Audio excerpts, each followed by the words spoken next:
நீங்க மட்டும் என்ன, எப்பெல்லாம் நீங்க சொல்லாம கொல்லாம சமைக்க ஆரம்பிக்கிறீங்களோ அப்பெல்லாம் மகாராஜா என்ன பண்ணுவார் தெரியுமா? மகாராஜா மொத்த ராஜ்யத்துக்கும் உண்ணாவிரதம் அறிவிச்சிருவாரு.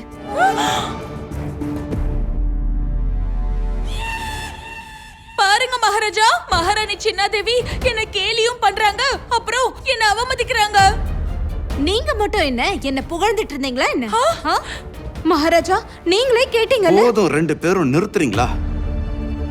நேரம் காலம் பார்க்காம 2 பேரும் சண்டை ஆரம்பிச்சிருங்க. ஆனா மகாராஜா, அமைதியா இருக்க சொன்ன மகாராணி அவர்களே. மகாராஜா, இந்த அரண்மனையோட பெரிய செவரு எது மேல நிக்குது? அஸ்திவாரத்தால. அப்ப இந்த கூரை எது மேல நிக்குது? அது கண்டிப்பா சுவர்கள் மேலதான். அந்த கூரெல்லாம் நிக்கல, செவரு மேல படுத்துட்டு இருக்கு.